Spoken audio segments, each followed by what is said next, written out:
Hey, Tom. Thanks for giving me a chance to speak with you. You're welcome. I have a question for you about this horrible Republican tax bill.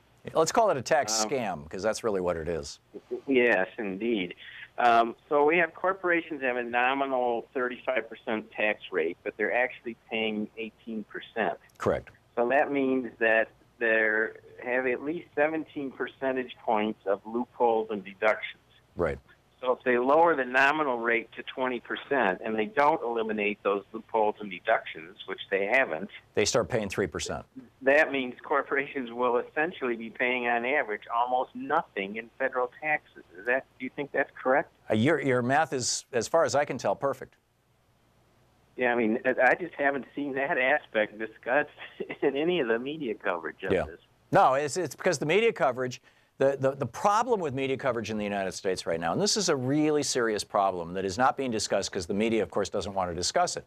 And in fact, the media tends to attack people who discuss the media and say, oh, you're being, anti-American or something, or you're trashing our country, or you're not, whatever, which just strikes me as bizarre. But the media does not like to talk about detail. They don't like to talk about policy, because detail and policy are considered boring, and boring loses viewers. Viewers want spectacle. They want drama. They want sports. What do most Americans watch on television? They don't watch the news. Most Americans on television are either watching, football on Saturday, or they're watching, essentially soap operas at night. Or during the day, not the old-fashioned soap operas, but basically, almost all of your shows, all of your entertainment shows, whether they're about, people who have special powers, or people who are cops, or people who are, tracking down bad guys in Central America, whatever it may be, they always have a large element of drama in them, interpersonal relationships between the people, and eventually, even the cop shows become soap operas. So the news looked at that, the news industry, and when Ronald Reagan changed everything in 1987 and made the news industry a for-profit industry, the news industry looked at that and said, okay, how do we maximize profits? Well, we've got to go with what people watch on television. What people watch are drama and sports. And so if you tune into television and you're wondering, gee, what are the policies that are happening right now? What is the EPA doing to our air and water? What is Ryan Zinke and the Interior Department doing to our national parks? What is Donald Trump planning on doing to our tax policy, for example?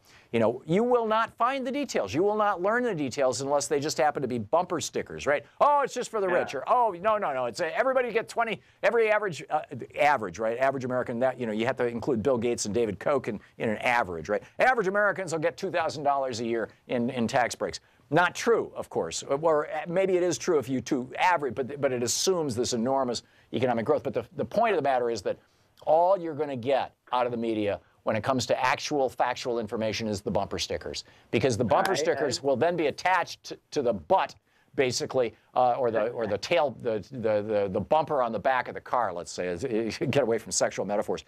The bumper stickers will be attached to the bumper of the car, and the car is the drama and the sports. And so that's 90% of what. Last night, Louise and I watched about an hour and a half of network news, in quotes, cable TV news. And I kept saying, are we learning anything, or is this just drama? And in that hour and a half, I think maybe there were 2 or 3 times where there was some sort of factual detail discussed. All the rest of it was who's up, who's down, who's ahead, who's behind, who's good, who's bad. That's the problem, Marty. I'd like to propose a bumper sticker that basically says the Republicans are proposing to virtually eliminate corporate taxes. Yeah, because you're absolutely right. What's going on here? If our tax rate right now is 35% and the average corporation is paying 18%, then you've got, what is that, 12% basically in loopholes?